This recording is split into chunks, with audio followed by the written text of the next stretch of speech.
ഏറ്റവും അവസാനമായി United Arab Emirates രാജ്യങ്ങളിൽ ദുബായ് അടക്കമുള്ള റാസൽ ഖൈമ അടക്കമുള്ള അബുദാബി അടക്കമുള്ള ഖത്തർ അടക്കമുള്ള UAE രാജ്യങ്ങളിലും അതുപോലെ തന്നെ പശ്ചിമേഷ്യ രാജ്യങ്ങളിൽ നിന്ന് വരുന്ന വാർത്തകൾ അതിഭീകരമാണ്, അതിദയനീയമാണ്. അനൗദ്യമായിട്ട കണക്കുകൾ പ്രകാരം UAEയിൽ മാത്രം 40 ലക്ഷം ഇന്ത്യക്കാരാണുള്ളത്. 40 ലക്ഷം ഇന്ത്യക്കാരാണ്. അതിൽ കേരളത്തിൽ നിന്നുള്ളവരും വലിയ വിഭാഗം കേരളത്തിൽ നിന്നുള്ളവരാണ്. സൗദി അറേബ്യയിൽ 27 ലക്ഷം പേരാണുള്ളത്. അപ്പോൾ 67 ലക്ഷമായി. കുവൈറ്റിൽ 10 ലക്ഷം, 77 ലക്ഷം. ഖത്തറിൽ 9 ലക്ഷം, അപ്പോൾ 93 ലക്ഷമാകുന്നു. അത് കഴിഞ്ഞ് ഒമാനിൽ 6 ലക്ഷം, ബഹ്റിനിൽ. എങ്ങനെ പോയാലും 1 കോടിയിൽ പരം വരുന്ന ആളുകൾ, കേരളത്തിൻ്റെ ജനസംഖ്യയുടെ 1/3 വരുന്ന ആളുകൾ ഇന്ത്യയിൽ നിന്ന് വിദേശ രാജ്യങ്ങളിലാണ്. പശ്ചിമേഷ്യയിലുള്ള ഈ നടക്കുന്ന സംഘർഷങ്ങളിൽ വലിയ ആശങ്കയിലാണ് ഇന്ത്യ. ബുർജ് ഖലീഫ അടച്ചിട്ടു, അവിടുത്തെ വിമാനത്താവളങ്ങൾ അടച്ചിട്ടു, വിമാന സർവീസുകൾ റദ്ദ് ചെയ്യുന്നു, ഇറാനിൽ കുട്ടികളെ കൊല്ലുന്നു, ഇസ്രായേലിനെ തിരിച്ചടിക്കുന്നു ഇറാൻ, സൗദി അറേബ്യയും അമേരിക്കയും കൂടി തിരിച്ചടിക്കുമെന്ന് പറഞ്ഞിരിക്കുന്നു. വളരെ വേദനാജനകമായ കാര്യം.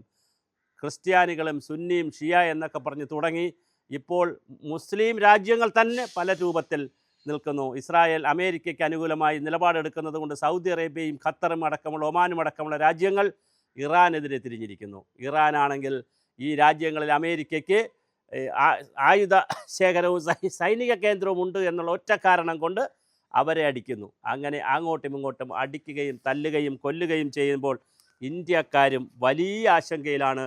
ദുബായിലുമൊക്കെ ജീവിക്കുന്ന നമ്മുടെ സഹോദരിമാർ വലിയ ആശങ്കയിലാണ്. പക്ഷേ അപ്പോഴും നോർക്ക ഹെൽപ്പ് ഡെസ്കും ഇന്ത്യ ഗവൺമെൻറ് ഹെൽപ്പ് ഡെസ്കും ഒക്കെ ഉണ്ട്.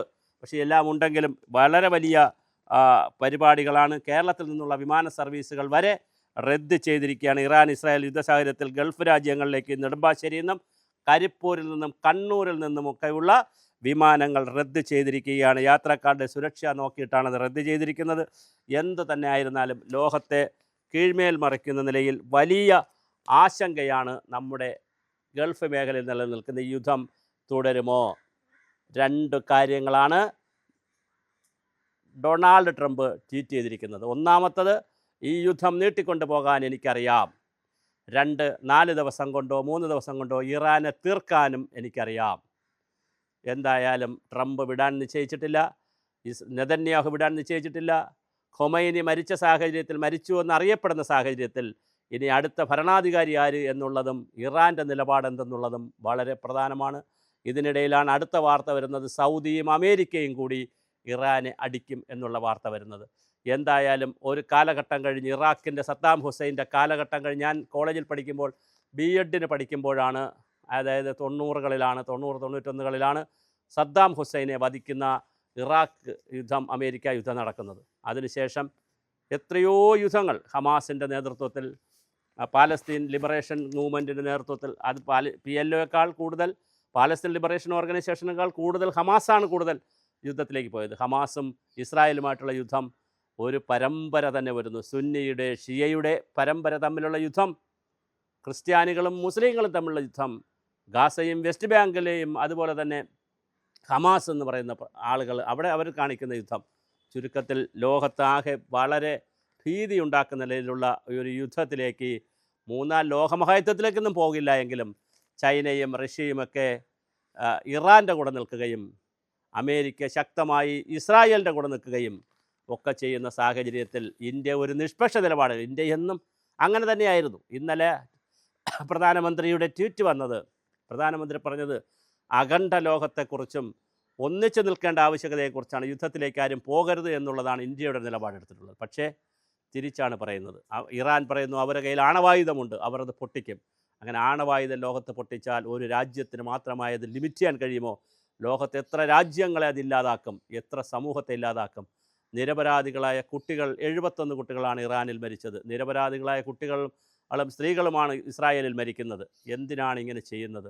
ഇവർ ഒരു മേശയ്ക്ക് ചുറ്റുമിരുന്ന് തീർക്കേണ്ട വിഷയങ്ങൾ ഇങ്ങനെ എത്രയോ നൂറ്റാണ്ടുകളായി, 3000-ലധികം വർഷമായി ഇസ്രായേലുകാർ അവിടെ കുടിയേറി പാർത്തത്, അവിടെ ഉണ്ടായിരുന്ന ജനത, അവിടെ ജെറുസലേമിൻ്റെ പേരിൽ നടക്കുന്ന തർക്കം, പടിഞ്ഞാറേ ജെറുസലേമും കിഴക്കൻ ജെറുസലേമും 2 കൂട്ടർക്ക് വേണമെന്നുള്ള തർക്കം, 1947 ഐക്യരാഷ്ട്രസഭ ഇതിനൊരു പരിഹാരം കണ്ടുകൊണ്ട് ദ്വിരാഷ്ട്രവാദം മുന്നോട്ട് വെച്ചെങ്കിലും അത് നടന്നില്ല എന്ന് മാത്രമല്ല 48-ൽ ഏകപക്ഷീയമായി ഇസ്രായേൽ കൊണ്ടുപോയപ്പോൾ തീർച്ചയായും ഇപ്പുറത്ത് വേറെ സംഘർഷമുണ്ടായി. ഈ സംഘർഷങ്ങളെ ഒന്നും തീർക്കാൻ ആർക്കും കഴിയുന്നില്ല എന്ന് മാത്രമല്ല, ഭരണാധികാരികളുടെ വൈരാഗ്യവും നിത്യ നിരാധനമായ ബുദ്ധിയും കൂടിയാകുമ്പോൾ, അഴുക്ക ബുദ്ധികളും കൂടിയാകുമ്പോൾ, വൈരാഗ്യ ബുദ്ധി, ഇപ്പോൾ ഒമൈൻ എന്നൊക്കെ പറയുന്ന ആളിന്, ഖമൈൻ എന്നൊക്കെ പറയുന്ന ആളിന് വല്ലാത്ത വൈരാഗ്യ ബുദ്ധിയാണ്.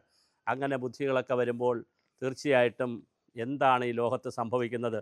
ഇന്ത്യ വലിയ ആശങ്കയിലാണ്, കേരളവും ആശങ്കയിലാണ്. നമ്മുടെ ഒരുപാട് സഹോദരന്മാർ വർഷങ്ങളായി ഈ പശ്ചിമേഷ്യൻ രാജ്യങ്ങളിൽ ജോലി ചെയ്യുകയാണ്. നഴ്സായും ഒരുപാട് ജോലി, ഇപ്പോൾ ദുബായിലും സൗദിയിലൊക്കെ എടുത്തു കഴിഞ്ഞാൽ എത്ര ലക്ഷം ആളുകളാണ് കേരളത്തിൽ നിന്നും ഇന്ത്യയിൽ നിന്നും വരുന്നത്. മാത്രമല്ല, ഇനി മറ്റൊരു വളരെ പ്രധാനപ്പെട്ട കാര്യം, കേരളമാകുന്ന സമ്പദ്ഘടന നിൽക്കുന്നത്, നമ്മളിവിടെ AC റൂമുകളിലിരുന്ന്, ഹാളുകളിലിരുന്ന് തള്ളി മറിക്കുമല്ലോ കേരള മാതൃക, കേരളം ഒന്നാമതാണ്, പിടിച്ചോണമെന്നൊക്കെ പറയില്ലേ. ഇത് മുഴുവൻ വിദേശ രാജ്യങ്ങളിൽ നിന്ന് നമ്മുടെ സഹോദരങ്ങളിവിടെ അയക്കുന്ന 1.5 ലക്ഷം കോടി രൂപയിൽ നിന്നാണ്. പ്രതിവർഷം ഇവിടെ വരുന്ന 1.5 ലക്ഷം കോടി രൂപയിലാണ് നമ്മൾ അറുമാദിക്കുന്നത്. അതിനും വലിയ മാറ്റമുണ്ടാകും. ഇനി എണ്ണയുടെ കാര്യം എടുത്തു നോക്കൂ. ഈ പശ്ചിമേഷ്യ രാജ്യങ്ങളിലുണ്ടാകുന്ന ദുരന്തത്തിൻ്റെ ഫലമായി എണ്ണ വാങ്ങുന്നതിലും ലോകത്തിന് വലിയ ബുദ്ധിമുട്ടുണ്ടാകും. എണ്ണ വാങ്ങുന്നതിൽ ബുദ്ധിമുട്ടുണ്ടായാൽ സാധന വില കൂടാൻ സാധ്യതയുണ്ട്. ചരക്ക് നീക്കം സ്തംഭിക്കാൻ സാധ്യതയുണ്ട്. അങ്ങനെ ഒരു പശ്ചിമേഷ്യൻ രാജ്യങ്ങളിൽ മാത്രം നടക്കുന്നൊരു പ്രതിഭാസമായി നമുക്കിതിനെ കാണാൻ കഴിയില്ല. ലോകത്താകെ, പ്രത്യേകിച്ച് ഇന്ത്യ പോലുള്ള രാജ്യങ്ങളിൽ ഒരുപാട് കാര്യങ്ങളിൽ, എണ്ണ പോലുള്ള കാര്യങ്ങളിൽ, പ്രകൃതിവാതകം പോലുള്ള കാര്യങ്ങളിലൊക്കെ വിദേശത്തെ സമ്പൂർണ്ണമായി ആശ്രയിച്ച് നിൽക്കുന്ന ഇന്ത്യ പോലുള്ള രാജ്യങ്ങളിൽ വലിയ പ്രതിസന്ധിയാണ് വരാനുള്ള. സാമ്പത്തിക പ്രതിസന്ധിയും സാമൂഹ്യ പ്രതിസന്ധിയും ഒക്കെയാണ് വരാൻ പോകുന്നത്. നമ്മുടെ വിദേശ രാജ്യങ്ങളിലെ സുഹൃത്തുക്കൾ എല്ലാവരും കൂടെ കേരളത്തിൽ വന്നു എന്ന് വിചാരിക്കുക. എന്താണ് ഇവിടെ ചെയ്യാൻ കഴിയുക പ്രവാസികൾ വന്നാൽ?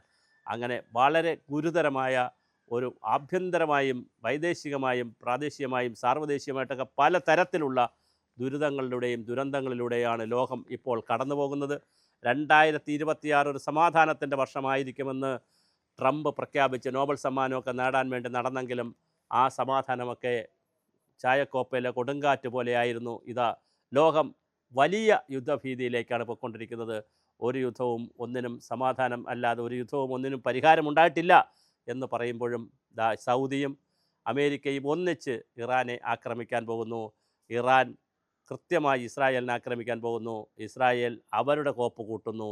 ലോകരാജ്യങ്ങൾ രണ്ടായി തിരിഞ്ഞ് തന്നെ അതിൽ സുന്നിയെന്നും ഷിയയെന്നും ഒക്കെ പറഞ്ഞ് പല കഷ്ണങ്ങളായി നിന്നുകൊണ്ട് ഈ റമദാൻ മാസത്തിൽ തന്നെ പരസ്പരം പോരടിക്കുന്നത് ഗുരുതരമാണ്. അത് അനുവദനീയമല്ല. പക്ഷേ നമുക്കിവിടെ ഇരുന്നു കൊണ്ട് ഒരു വീഡിയോ ചെയ്തത് കൊണ്ടോ ഇത് പറഞ്ഞത് കൊണ്ടോ തീരുന്ന വിഷയമല്ല. അതുകൊണ്ട് തന്നെ ലോകത്തിൻ്റെ എല്ലാ ഭാഗത്തു നിന്നും, സോഷ്യൽ മീഡിയയ്ക്കൊക്കെ വലിയ സ്വാധീനമുള്ള കാലമാണ്, എല്ലാ ഭാഗത്തു നിന്നും സമാധാനത്തിൻ്റെ വെള്ളരിപ്രാവുകളെ പറപ്പിക്കുവാൻ, ഈ പ്രശ്നങ്ങളെ പരിഹരിക്കുവാൻ, ശാശ്വതമായി പരിഹരിക്കാൻ, അത് ദ്വിരാഷ്ട്രമാണെങ്കിൽ ദ്വിരാഷ്ട്രം, ഏകരാഷ്ട്രമാണെങ്കിൽ ഏകരാഷ്ട്രം, ത്രിരാഷ്ട്രമാണെങ്കിൽ ത്രിരാഷ്ട്രം, ഇസ്രായേൽ മാത്രമാണെങ്കിൽ ഇസ്രായേൽ മാത്രം, ഇനി പാലസ്തീനും ഇസ്രായേലും കൂടെ, അങ്ങനെ പാലസ്തീനും ഇസ്രായേലും പിന്നെ ജെറുസലേമും കൂടെ കൊണ്ടുവന്നുകൊണ്ട്, ജെറുസലേമും പടിഞ്ഞാറൻ ജെറുസലേമും കിഴക്കൻ ജെറുസലേമും 2 പ്രവിശ്യയാക്കി, രണ്ടിൻ്റെയും കൂടി മേൽനോട്ടം ഐക്യരാഷ്ട്രസഭയുടെ നേതൃത്വത്തിൽ കൊണ്ടുവന്നുകൊണ്ടുള്ള ഒരു 3ാം രാജ്യം കൊണ്ടുവന്നുകൊണ്ടായാലും ഈ പ്രശ്നം പരിഹരിക്കുന്നതിനുള്ള ശ്രമങ്ങളാണ് എല്ലാ ഭാഗത്തു നിന്നും ഉണ്ടാകേണ്ടത്. പക്ഷേ നിർഭാഗ്യവശാൽ കാണുന്നതും കേൾക്കുന്നതും യുദ്ധത്തിൻ്റെ കാഹളമാണ്.